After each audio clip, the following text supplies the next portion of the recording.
So we are going to start a new chapter. Chapter number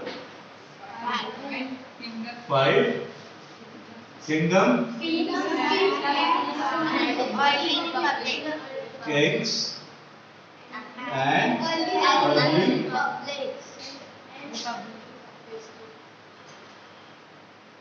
Republic. ठीक है, तो basically हम इसमें पढ़ेंगे कि हमारे एंशियंट टाइम में, ठीक है, इंडिया के एंशियंट पीरियड में इंडिया में कितने किंगडम्स बेसिकली थे. ठीक है, और उन किंगडम्स में किंग्स का जो सिलेक्शन था वो कैसे किया जाता था. ठीक है, किन किंग्स ने कैसे रूल किया. ठीक है, और उनकी रूलिंग पॉलिसीज कैसे कैसे बनाई गई. ठीक है, किस रिस्पेक्ट में ये पॉलिसीज बनी थी, ये सारी चीजें हम डिस्कस करेंगे. ठीक है, so first thing is how some man become rulers. ठीक है, सबसे पहली चीज ये है, सबसे पहली चीज जो दिमाग में आनी चाहिए कि नॉर्मली सारे ही ह्यूमन बींग्स थे. ठीक है, तो ह्यूमन बींग्स में बेसिकली ये कैसे बनाए गए रूलर्स. ये रूलर्स कैसे बने अविरल मदेशिया, कैसे लोग रूलर्स बन गए. Sit down. So basically rulers बनने के पीछे का कारण ये था that they were very rich. ठीक है, the first reason behind becoming their rulers are they were very rich, they were having a very huge amount of property, and third thing that is very important, they were having leadership skills. ठीक है, they were representing their whole country or whole kingdom. ठीक है, वो अपने kingdom को, अपने राज्य को क्या करते थे, संबोधित करते थे. ठीक है, सो बेसिकली किंग्स कैसे बने. किंग्स के लिए सबसे पहली इंपॉर्टेंस क्या थी, huge property. Huge property basically होता क्या था ना कि जो लोग सबसे पहले वहां किसी जगह पे रहने गए, ठीक है, तो वो सारे स्टेट या सारी कंट्री उनके अंडर में होती थी. क्यों, क्योंकि वो ये कहते थे that my ancestors were belonging to this place and that is why this place is of mine. ठीक है, ये मेरी जगह है क्योंकि मेरे पूर्वजों ने यहाँ पे राज किया है. ठीक है, और मैं, हमारे पूर्वज सबसे पहले इस एरिया में आए थे. ठीक है, जैसे कि हमने जमींदारी सिस्टम में क्या पढ़ा था, जमींदारी सिस्टम में था कि एक ओनर होता था जिसके पास बहुत ज्यादा जमीन हुआ करती थी. ठीक है, और उन जमीनों पे वो लेबरर्स को रख के काम कराता था. ठीक है, सिमिलर वे में ये किंग्स क्या करते थे कि अपने जमीन पे अपनी प्रजा को या फिर अपने पब्लिक को वो बसा लेते थे. समझ में आई बात. So huge property. Second thing is rich. ठीक है, third thing is what, leadership skill. Leadership skill. ठीक है, ये तीन चीज बहुत इंपॉर्टेंट हुआ करती थी क्या करने के लिए, एक रूलर या किंग बनने के लिए. ठीक है, so choosing leaders or rulers by voting is something that has come common during last 50 years or so. How did the men became rulers in the past? Some of the rajas we read about in chapter 4 were probably chosen by Janak, the people, but around 3000 years ago we find some changes taking place in ways in which rajas were chosen. ठीक है, some men now became the recognized as rajas by performing very big sacrifices. ठीक है, तो आज की date में कैसे leaders चुनते हैं, वोटिंग से. We perform voting. ठीक है, इन्हें वोटिंग क्या क्यों इंपॉर्टेंट करती है, क्योंकि हमें लोगों के पॉइंट ऑफ व्यू के हिसाब से एक गवर्नमेंट चाहिए, एक लीडर चाहिए. हमने नरेंद्र मोदी को प्राइम मिनिस्टर क्यों चुना, because he was working for the people. ठीक है, he was working for the public interest. ठीक है, the person who is working in the public interest और who is working for the welfare of public is selected as a leader by the means of vote. ठीक है, vote के द्वारा हम क्या करते हैं कि उस आदमी को अपना लीडर चुनते हैं. भाई इस देश में 140 करोड़ लोगों की आबादी है. ठीक है, 1.4 बिलियन की हमारी पॉपुलेशन है. ठीक है, तो एक लीडर के अंडर में 1.4 बिलियन लोगों को देखना इज नॉट पॉसिबल. ठीक है, तो इसलिए फिर हमने गवर्नमेंट का डिफरेंट पार्ट्स में क्या किया, डिवीजन कर दिया. ठीक है, पहले सेंट्रल, फिर स्टेट, स्टेट के बाद फिर लोकल. तीन गवर्नमेंट्स होती हैं, local government, state government, central government. Local government में कौन आता है, village governments, village panchayat, member of parliament and member of legislative assembly. This is chapter 4 of your civics. ये पढ़ाया जा चुका है, ये बाकी है क्या. स्टेट गवर्नमेंट वर्क्स कौन सा चैप्टर है, चैप्टर 3 या 4 है ना. ठीक है, तो इसमें क्या बताया था मैंने, तीन टाइप्स की गवर्नमेंट होती है, local government, state government, central government, ठीक है। So basically we choose these governments for taking care of different parts of our country, ठीक है। और इसी कारणवश हमें क्या करना पड़ा, अपने कंट्री के छोटे छोटे टुकड़े भी करने पड़े। यूपी, बिहार, झारखंड, दिल्ली, बिहार, ये क्यों बनाया गया? क्योंकि एक अलग अलग गवर्नमेंट बनाई जाए जो सारी गवर्नमेंट मिलकर के एक लीडर के अंडर में काम करेगी, ठीक है। तो 1.4 बिलियन लोगों को देखने से ज्यादा आसान होगा कि वो 29 राज्यों की जो सरकारें हैं उनके अंडर में काम कर रहे हैं, ठीक है। और जो चीफ मिनिस्टर होता है, इसीलिए स्टेट को भी छोटे छोटे डिस्ट्रिक्ट्स में बांटा गया, ठीक है। डिस्ट्रिक्ट के बाद में बांटने के पीछे का कारण क्या था? ताकि वो इजीली एक लोकल गवर्नमेंट्स क्या करे, उसको एक्सेस कर सके, ठीक है। हमारे पास लीडर्स होते हैं ना, एमएलए एमपी होते हैं। तो एमएलए एमपी क्या करते हैं, हमारे एक ग्रुप के या एक कम्युनिटी के, एक कॉन्स्टिट्यूएंसी के क्या होते हैं, वो रिप्रेजेंटेटिव होते हैं। नहीं पता है ये सब, पढ़ाया नहीं गया है, अभी एग्जाम दिया आप लोगों ने क्वार्टरली, ये सब उसके ही चीजें हैं जो मैं बता रहा हूं, है कि नहीं है? जो भी मेरे वीडियो देखता होगा उसको पता होगा ये क्या चीजें पढ़ाई जा रही है यहाँ पे, ठीक है। So basically this is a process by which we choose government in our country, ठीक है। समझ में आ गई इतनी बात? पहले के टाइम पे क्या होता था कि जब राजा हुआ करते थे, ठीक है, तो कुछ राजा ऐसे थे जो लोगों के द्वारा चुने जाते थे, ठीक है। जैसे एक राज परिवार है, एक बहुत अमीर फैमिली है, ठीक है, तो जिसको जनता का सबसे ज्यादा सपोर्ट था वो क्या करता था, रूलर बन जाता था, ठीक है। हमने बहुत सारे केसेस में ऐसा देखा है, ठीक है। मोनार्की में क्या होता था कि जिसको गवर्नमेंट का ज्यादा सपोर्ट था या फिर जिसको हमारी पब्लिक का सपोर्ट था वो क्या बनता था, रूलर, ठीक है। एक मूवी है हमारे पास, इसका एग्जांपल वो कौन सी है, बाहुबली। बाहुबली में क्या होता है कि वो चाहते हैं कि अमरेंद्र बाहुबली उनका राजा बने, बट कौन बन जाता है, उसका छोटा भाई, ठीक है। बट जिसका सबसे ज्यादा इंपॉर्टेंस होता है वो उसका उसी का होता है जिसको पब्लिक क्या करती है, साक्षी सपोर्ट करती है, ठीक है। जिसको पब्लिक सपोर्ट करेगी वही राजा बनेगा, ठीक है। ये सारी चीजें जो पब्लिक का इन्वॉल्वमेंट है, ठीक है, गवर्नमेंट फॉर्मेशन में या फिर लीडर फॉर्मेशन में, ये बेसिकली स्टार्ट हुआ 3000 ईयर्स पहले से, ठीक है। लेकिन अगर हम और उसके पीछे जाते थे तो हमारा ये वाला केस अप्लाई होता था। समझ में आई बात? कोई ऐसा किसी समझ में नहीं है? सर एक बात पूछते हैं, पहले बताए थे जैसे लार्ज अमाउंट में लोग लीडर हैं तो वहाँ पे जो एक इंसान है जो दिमाग अच्छा होगा, अच्छी प्रॉपर्टी भी अच्छी होगी, तो वही रहेगा, फिर चुना जाएगा अलग तरीके से। ये मोनार्की सिस्टम है, ठीक है। मोनार्की में बेसिकली जिसके पास ज्यादा प्रॉपर्टी है, ठीक है, जिसके पास अच्छी लीडरशिप स्किल है, उसको ही राजा चुना जाता है, ठीक है। जैसे कि बहुत सारे केसेस में ऐसा हुआ है, ठीक है। जिसका बैकग्राउंड सही नहीं होता है उसको राजा नहीं बनाया जाता है, चाहे वो कितने ही रिच फैमिली से बिलोंग क्यों ना करो। समझ में आ रहा है ना? सो ये रीजन होता है, ठीक है। और ये चीजें कब शुरू हुई, 3000 इयर्स पहले से, उसके पहले ये वाली चीजें चलती थी, ठीक है। समझ में आ रही है बात? उसके बाद we find some rajas that were chosen as rulers because of their very big sacrifices. वो लोग जो लोगों की रक्षा करते थे, ठीक है, उनको भी लोग राजा या रूलर अपना मानते थे, ठीक है। ऐसे बहुत सारे लीडर्स हमारे देश में हुए हैं। एक ऐसा लीडर कौन था, Prithviraj Chauhan. He was the last Hindu ruler of India, ठीक है, who sat on the throne of Delhi, ठीक है। दिल्ली की गद्दी पे या फिर दिल्ली के थ्रोन में बैठने वाला वो आखिरी हिंदू राजा था, ठीक है। और हिंदू राजा होने के साथ साथ he was also a very big rich नहीं, he was a very big warrior, ठीक है। he always saved people, he always worked for the welfare of poor people, ठीक है।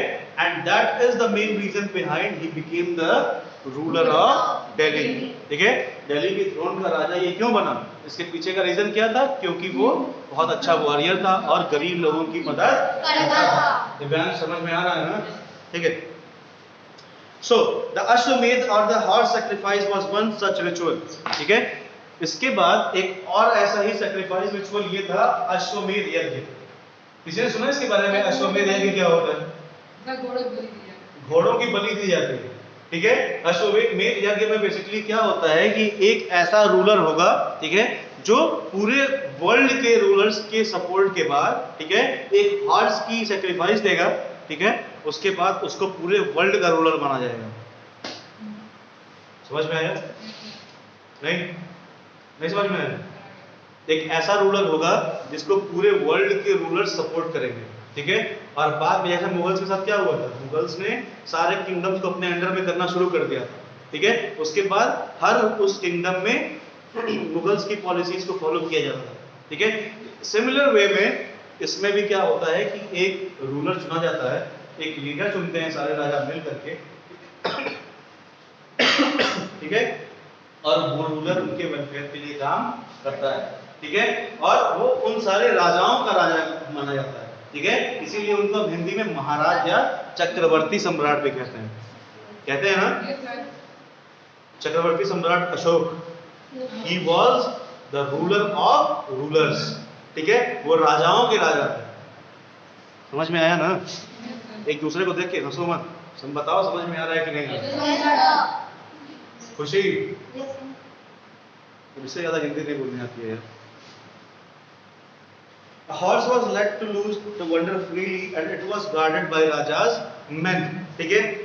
If the horse wandered into the kingdoms of other Rajas and they stopped it, they had to fight. तो basically करते क्या थे कि इसमें एक घोड़ा लोग क्या करते थे, छोड़ते थे, ठीक है, जो डिफरेंट राज्य में जाकर के घूमता था, ठीक है।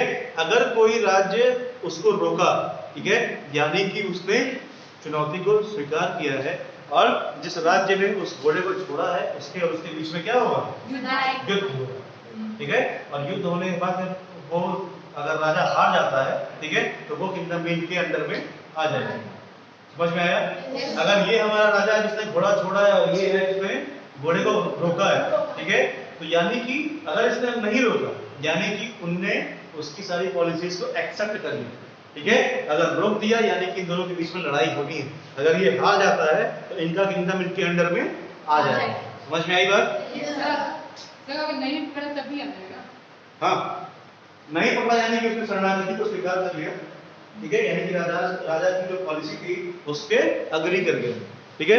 राजा ने अगर पॉलिसी बनाई है कि हर साल हमें 5,000 रुपए एज अ टैक्स आपके राज्य से चाहिए, ठीक है, तो वो चीजें उसको माननी पड़ेगी। नहीं तो जो हमारा चक्रवर्ती सम्राट होगा उसके पास ये पावर है कि वो उसको पनिश करेगा। समझ में आई बात? Okay, so if they allowed the horse to pass, it means that they accepted the raja who wanted to perform the sacrifice was stronger than them, ठीक है।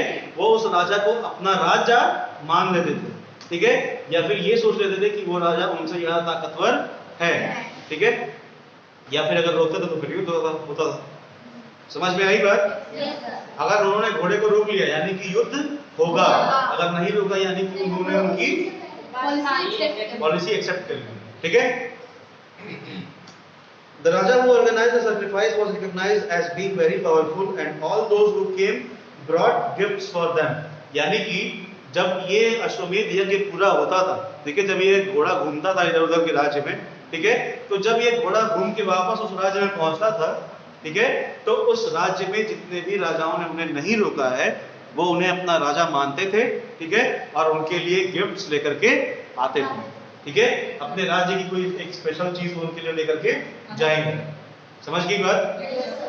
इसके बाद आता है हमारा The Raja was a central figure in these rituals. He often had a special seat, a throne or a tiger skin.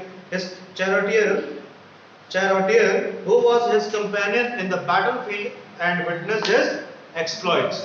यानी कि इसका मतलब ये है कि जो राजा होते थे उनको बेसिकली सेंटर पावर मानते थे लोग। क्यों? क्योंकि उनको ही उन्होंने अपना एक रूलर या लीडर एक्सेप्ट किया है, ठीक है। और रूलर एक्सेप्ट करने के पीछे कारण क्या है कि वो ये सोच के चल रहे हैं कि वो राजा उनसे ज्यादा पावरफुल है, ठीक है। और पावरफुल होने का मतलब क्या है? ताकतवर, ठीक है। अब उनसे ज्यादा बलवान, उसके पास सेना है, उसके पास हाथी घोड़े हैं, पैसे हैं, ठीक है। ये सारी चीजें क्या है उसके पास बाकी राज्यों से ज्यादा है, ठीक है। इसीलिए उनको वो अपना लीडर मानते थे, ठीक है। And after that there was a very special seat that was known as throne, ठीक है। एक सिंहासन उनके लिए था जिसपे वो राजा बैठता था, ठीक है, along with a tiger skin, ठीक है? टाइगर स्किन का मतलब क्या है? चीते का चमड़ा, बाघ नहीं चीता। बाघ और चीता और शेर तीनों में बहुत बड़ा डिफरेंस होता है, समझे? शेर का मतलब लायन, बाघ का मतलब टाइगर, चीते का मतलब टाइगर, ठीक है? बाघ का मतलब क्या होता है? बाघ की मुझे बताए?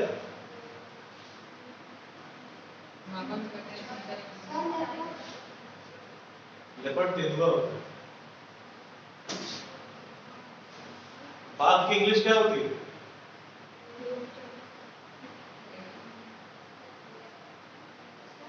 टाइगर, ठीक है?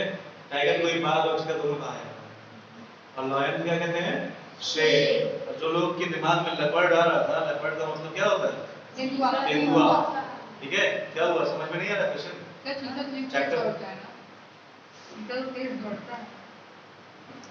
लगा देखता है।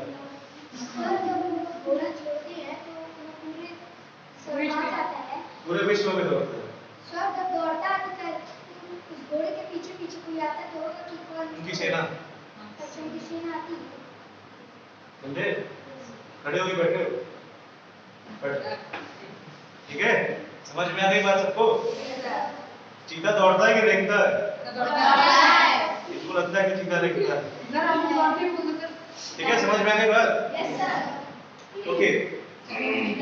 The Raja was a central figure in the cases and he was also having a different seat for this occasion, ठीक है? इस occasion के लिए राजा के पास एक different seat होती थी जिसको क्या कहते थे? Throne, ठीक है? सिंहासन, ठीक है? और एक ऐसा ही राजा था जिसका नाम था विक्रमादित्य। किसी ने इनका नाम सुना है? Vikramaditya. He was also selected as a चक्रवर्ती सम्राट by the kings of whole world, ठीक है? पूरे विश्व के राजाओं ने इनको अपना राजा घोषित किया था। क्यों? Because he was having special powers, special money, उनके पास बहुत ज़्यादा प्रॉपर्टी थी और सबसे इम्पोर्टेंट चीज उनके पास सबसे ज़्यादा इम्पोर्टेंट क्या था? लीडरशिप स्किल, ठीक है? उनकी लीडरशिप स्किल से एक खुश होकर के भगवान इंद्र ने उनको एक स्पेशल थ्रोन गिफ्ट किया था जिसका नाम था सिंहासन बत्तीसी, ठीक है? This throne was gifted to Raja Vikramaditya by Lord Indra, ठीक है? इंद्र ने उनको खुश होकर के गिफ्ट दिया था, ठीक है? तो ये हो गई हमारा इतिहास की बात, along with the spiritual things, ठीक है? So after that the charioteer was also his companion in the battlefield and witnessed his exploits, chanted the tales of his glory, ठीक है? जो राजा का सारथी हुआ करता था वो क्या करता था कि राजा के युद्ध नीतियों के बारे में, युद्ध कलाओं के बारे में सबके सामने बताता था। कहते थे ना लोग कि राजाओं के राजा महाराज विक्रमादित्य पधार रहे हैं, तो ये चीजें जो थी ये उनके चैरिटियर ने ही अनाउंस करनी होती थी, ठीक है? कहते थे ना कि जैसे मान लो अगर किसी राजा को उसने परास्त किया है, काल के राजाओं को परास्त किया है, ठीक है? तो काल के उनके विनाशक, वीरों के वीर राजा, ये चीजें वो यूज करते थे, ठीक है? अमरेंद्र बाहुबली पधार रहे हैं, ठीक है? ठीक है? वीरों के वीर महावीर, इनकी मतलब ग्लोरी में बहुत सारी चीजें बोलते थे, ठीक है? ये काम किसका होता था? हमारे charioteer. His relatives, especially his wives and sons. Wives का मतलब क्या है? पत्नियां। एक राजा की बहुत सारी पत्नियां होती थी, ठीक है? राजा दशरथ की 3 पत्नियां, ठीक है? कृष्ण जी की 16,000 वाइफ्स, ठीक है? लेकिन उनकी 2 मेन थी जिनका नाम था रुक्मिणी और सत्यभामा। छोड़ो यार ये सब चीजें कहा जाए, ठीक है? बुक पे आओ, ठीक है? His relatives, especially wives and sons, had to perform a variety of minor rituals, ठीक है? उनके फैमिली मेंबर्स क्या करते थे? डिफरेंट रिचुअल्स को परफॉर्म कराते थे, ठीक है? और बहुत सारे ऐसे रीति रिवाज थे जो उस राजा की खानदानी रीति रिवाज थे जो अब किए जाते थे, ठीक है? स्पेशल ओकेजन पे होते थे, जैसे दुर्गा पूजा में एक डिफरेंट ओकेजन, एक डिफरेंट रीति रिवाज, दिवाली में कुछ और, किसी और फेस्टिवल पे कुछ और, ठीक है? तो जब ये चीजें होती थी तो डिफरेंट टाइप के यज्ञ होते थे, डिफरेंट टाइप की पूजाएं होती थी, ठीक है? जो बेसिकली इनके फैमिली मेंबर्स उनके लिए किया करते। समझ में आ गई बात? Yes, sir. The other rajas were simply spectators who had to sit and watch the performance of the sacrifice. Priests performed the rituals including the sprinkling of sacred water on the king. ठीक है, वहाँ पुजारी हुआ करते थे जो जितने सारे वर्शिपिंग है या फिर पूजा है यज्ञ है ये सारी चीजें वो परफॉर्म कराया करते थे. ठीक है, by sprinkling the holy water. इसका मतलब क्या है? गंगाजल छिड़कना. ठीक है, गंगाजल छिड़क करके पूजा की शुरुआत वो किया करते थे. ठीक है, और जो भी राजा आते थे इनके सम्मान में या फिर इनके ओकेजन्स पे उनका काम बस इतना होता था कि वो बैठ करके देखते थे. ठीक है, जो भी चीजें हो रही है उसको बस ये देखते थे. ठीक है, the ordinary people, the wish or the vaishya also brought gift. However, some people such as those who were regarded as shudras by the priests were excluded from many rituals. ठीक है, तो पता है ना वैश्य शूद्र क्या होता है? वर्ण सिस्टम.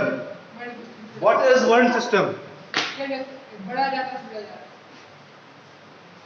वर्ण सिस्टम क्या होता है? Division of different people and different categories. ठीक है, लोगों का उनके कैटेगरी के हिसाब से, उनकी कास्ट के हिसाब से, उनके काम के हिसाब से डिवीजन कर देना क्या है? वर्ण सिस्टम. सबसे ऊपर कौन? ब्राह्मण, क्षत्रिय, वैश्य, शूद्र. शूद्र का मतलब क्या? हमारे बॉडी पार्ट्स के हिसाब से ही उनको डिवाइड किया गया था. ठीक है, यानी कि जो सबसे ऊपर होंगे, सबसे उच्च जाति के लोग माने जाएंगे वो कौन होंगे? ब्राह्मण या फिर आजकल के पंडित जी.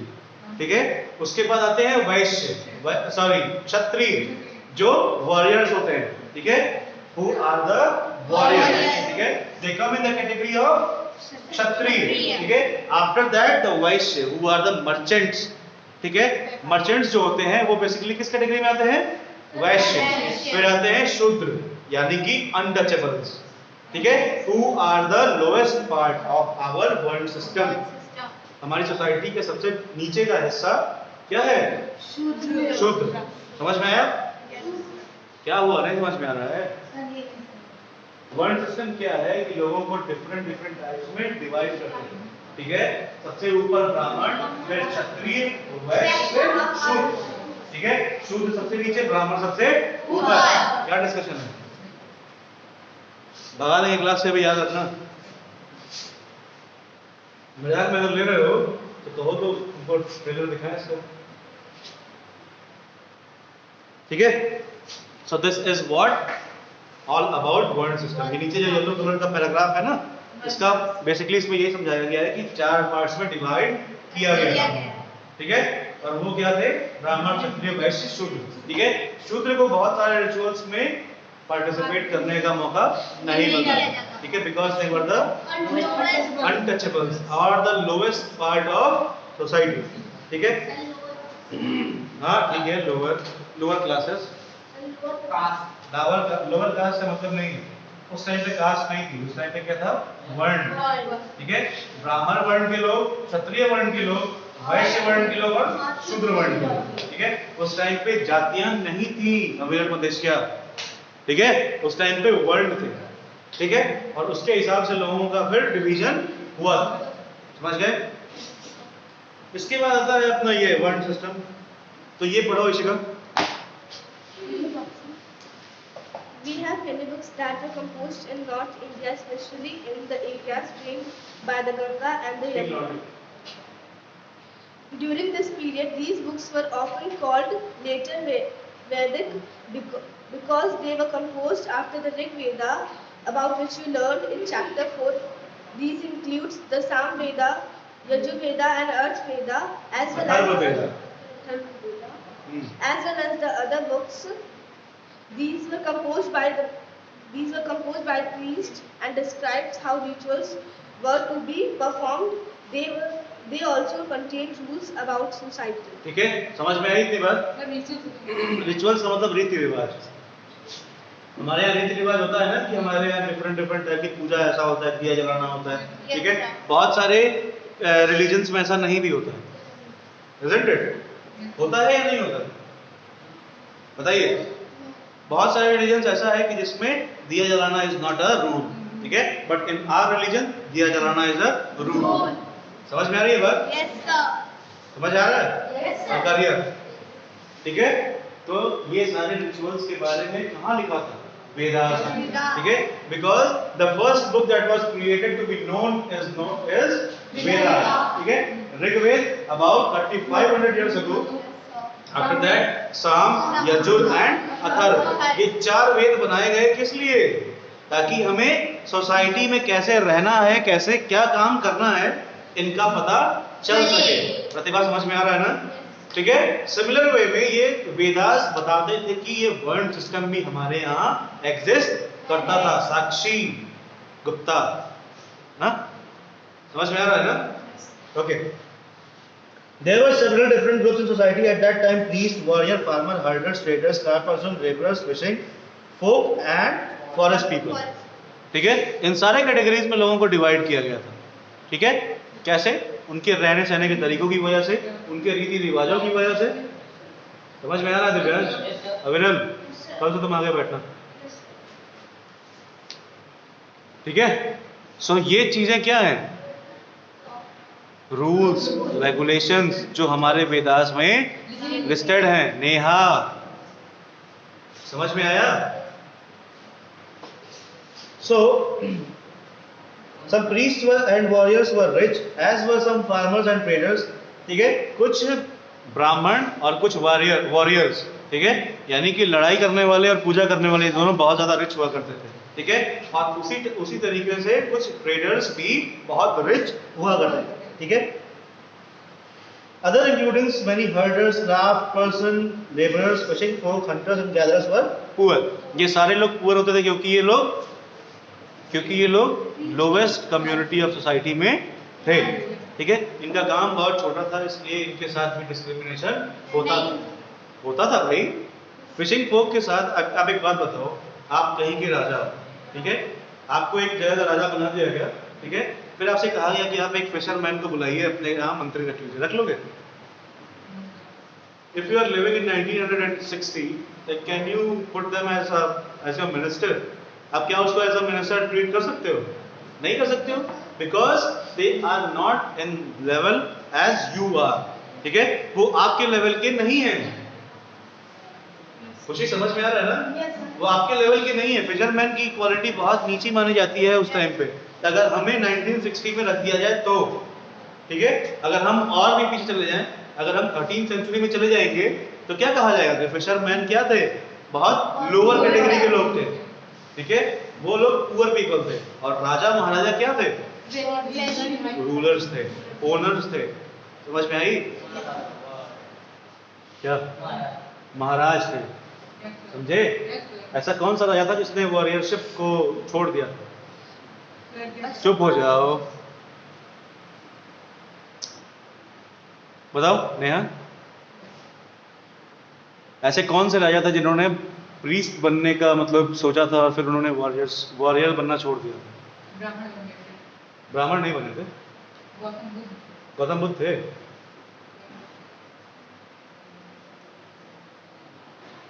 प्रगति,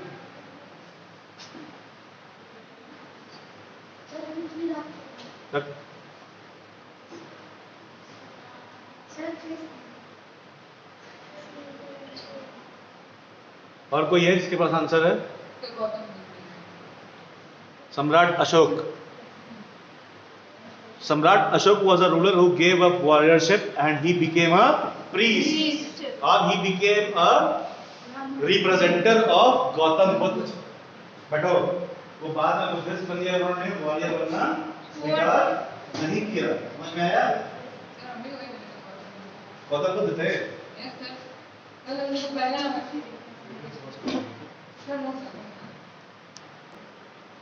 तो ये रीजन क्या था किसके पीछे? एक राजा के सिलेक्शन के लिए। हर्ष, अब बताओ वर्ण सिस्टम में डिवीजन का क्या रीजन था?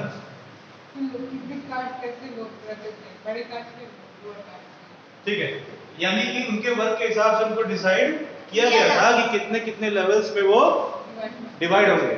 तो सबसे पहले जो राजा, जो सबसे ऊपर ब्राह्मण होते थे, उनका काम क्या था? पूजा करना। बस पूजा ही करते थे वो। तुम अगर ब्राह्मण हो तो खाली पूजा करोगे? नहीं, मतलब कंट्री के बारे में अब सोचेंगे। तेज बोलो, मेरे कान तक आवाज कंट्री नहीं। के बारे में सोचेंगे, अच्छा, कंट्री के बारे में वो सोचेंगे। क्या सोचेंगे क्योंकि पानी ऋषिका क्या है, सही बोल रहे हैं। कंट्री के बारे में सोच रहे हैं, काम प्लीज का है। किसका काम है प्लीज के बारे में, एकदम कंट्री के बारे में सोचना। अरे बालक, किसका काम है सोचना? राजा, राजा का काम है सोचना, ठीक है। उसके बाद क्या आता है? क्षत्रिय। अच्छा, राजा जो थे वो मेनली किस वर्ण से बिलोंग करते थे? Because they were warriors. They were, Warriors. जोर से बोलो। वॉरियर देवर, वॉरियर हाँ, अब निकल गया आवाज। अब अंदर से आवाज आई। देवर, वॉरियर बस बस। देवर, वॉरियर, ठीक है। And that is why they belong to the Kshatriya category. समझ में आया? जब पहले तो प्रोग्राम बताए थे बताए थे किस चैप्टर? यानी सुपरांश, ये तो तुम्हारा चैप्टर है नहीं, बुक्स एंड वीडियोस में ऋग्वेद में जो पढ़ा रहा था, ठीक है। इसके बाद क्या होता है? पानी मल्लम मल्लम कर रहे हो भाई, सीधे बोलो ना कि उसके बाद व्यापारी, वैश्य। मल्लम होता है क्या कुछ? क्या होता है? Speak directly. वैश्य एंड शूद्र। सबसे पहले वैश्य का काम क्या है? अलकारिया। What is the work assigned to this word? वैश्य। इन तीनों से क्वेश्चन नहीं देगा, इन तीनों से क्वेश्चन और आप लोगों से क्वेश्चन बताइए। What is the work that has been assigned to our Vysya category? इसको पता है? चुप रहो, बताओ। अभी बताया जस्ट। नेहा, क्या काम है वैश्य का?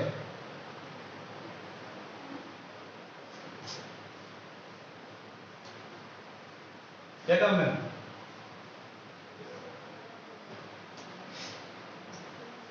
तुम्हें भी नहीं पता?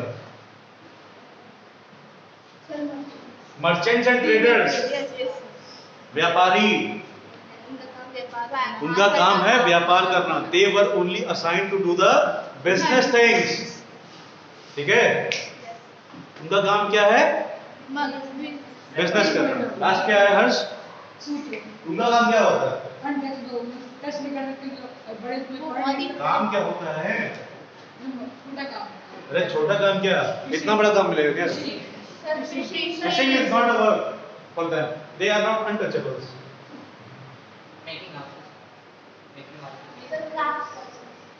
जिसको खड़ा किया उसको बोलने दो। अच्छा, कभी किसी ने देखा है कि हमारे आसपास कुछ लोग होते हैं जो कचरा उठाते हैं या फिर क्लीनिंग करते हैं? देखा है किसका? शूद्र का होता था, ठीक है। शूद्रों का ये काम होता था, but nowadays they are also participating in our society equally, है कि नहीं है? Yes, sir. Isn't it? Yes, sir. खुशी, साहनी, शूद्रों का काम क्या होता है? साफ सफाई, ठीक है। Cleaning the drains, cleaning the toilets, cleaning the society, ठीक है। खुशी, बैठो, ठीक है। यही होता है हमारा वर्ल्ड सिस्टम। किसको समझ में नहीं आया यहाँ पे वर्ल्ड सिस्टम? कोई है ऐसा?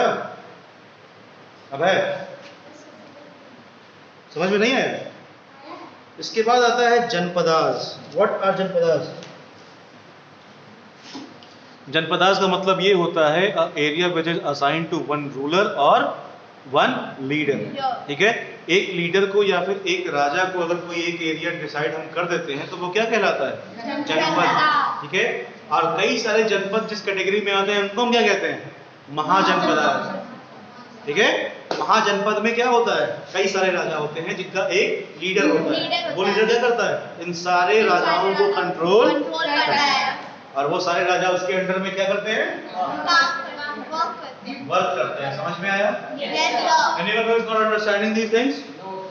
समझ में आया जनपद? क्या होता है? एक लीडर या एक एरिया का जो लीडर होता है, ठीक है। एक लीडर के लिए जो एरिया डिफाइंड होता है उसको क्या कहते हैं? जनपदास या जनपद। ठीक है। और बहुत सारे जनपद जब किसी एक कैटेगरी में लिए जाते हैं तो क्या होते हैं वो महाजनपद या महाजनपद। समझ में आया? ठीक है। The rajas who performing the big sacrifices were not recognised as the rajas of janapada. ठीक है, एक जनपद के राजा वो माने जाते थे। ठीक है। Rather than Janas, the word Janpada literally means the land where Jan set its foot and settled down. ठीक है, जनपद का मतलब ये है कि जहाँ पे जन अपने पदों को जमा ले। पद का मतलब होता है पैर। ठीक है, जहाँ पे लोग रहने लगते हैं उसको क्या कहते हैं? जनपद कहते हैं।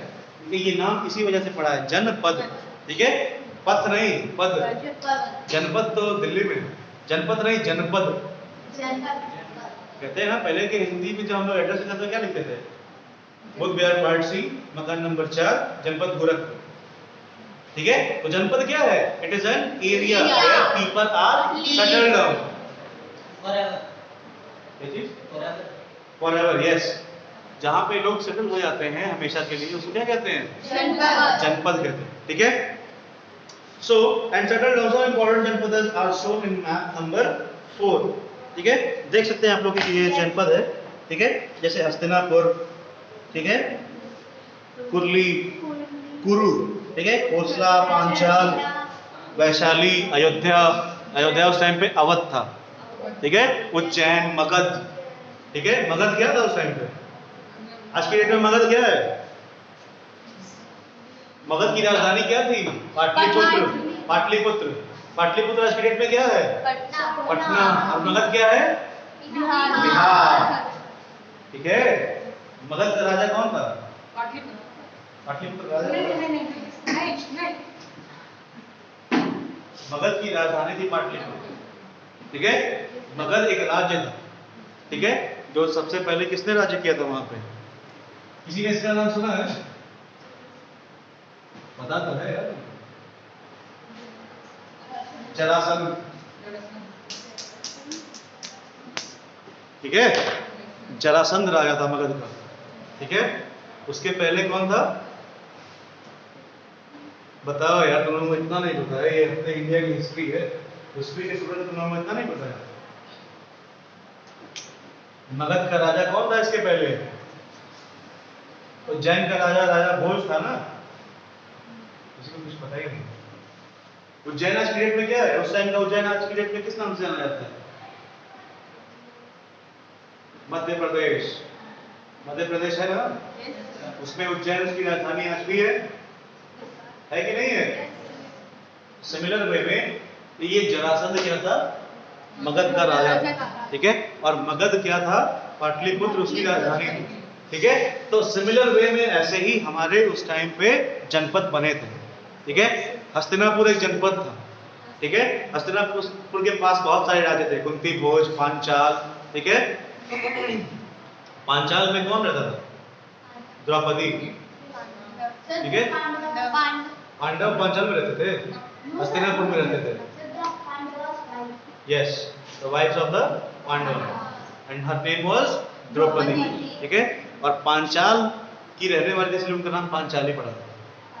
ठीक है, कुंती भोज की कुंती थी यानी पांडवों की मम्मी। ठीक है, इसलिए उनका नाम कुंती पड़ गया। ठीक है, ऐसे ही मद्र था, शाल था, ऐसे बहुत सारे जनपद बनाए गए। ठीक है, उस टाइम पे अराउंड 5 to 6,000 years ago. ठीक है, archaeologists have excavated a number of settlements in these Janapadas. ऐसे बहुत सारे जनपद हैं जिनको आर्कियोलॉजिस्ट ने खोज करके निकाला है, डिग किया है। ठीक है, उनके बारे में रिसर्च करना स्टार्ट किया है। ठीक है, इसके बाद आता है हमारा सच एज पुराना किला इन दिल्ली।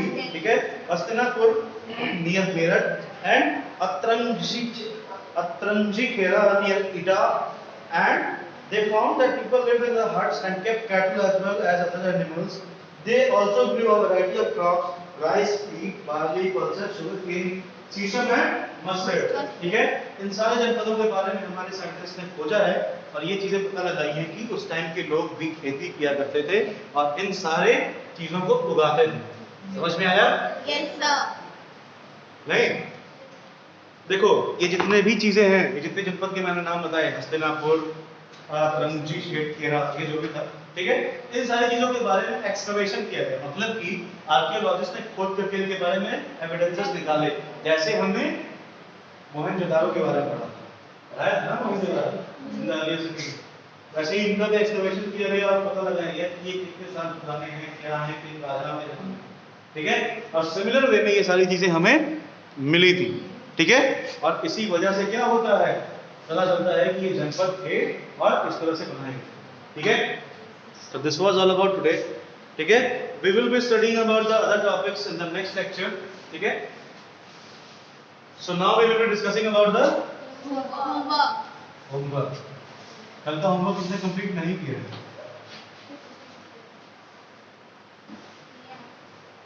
क्यों? रीजन? आप लोगों तक होमवर्क पहुंचा नहीं या आप लोगों ने करना ही नहीं? नोट्स क्या होता है?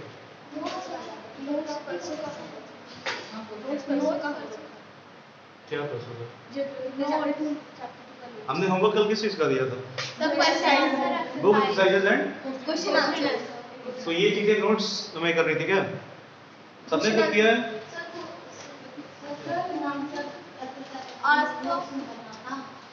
सर आप बोले थे अपनी लैंग्वेज में लिखने के लिए, समझ अपने लैंग्वेज में क्वेश्चन आंसर करना था। Yes sir. आज का होमवर्क ये है, you have to find about the, एक मिनट है,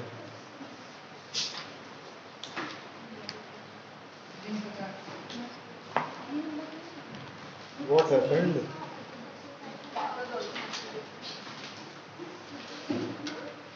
So you have to find out about the Janpadas that existed in India.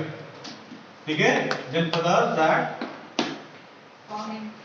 existed in India, इनके बारे में आपको पता लगाना है और लिखना है, ठीक है। Any 10,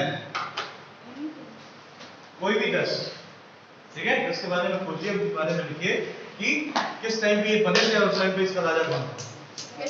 समझ में आया? Yes sir. So this is all for the homework.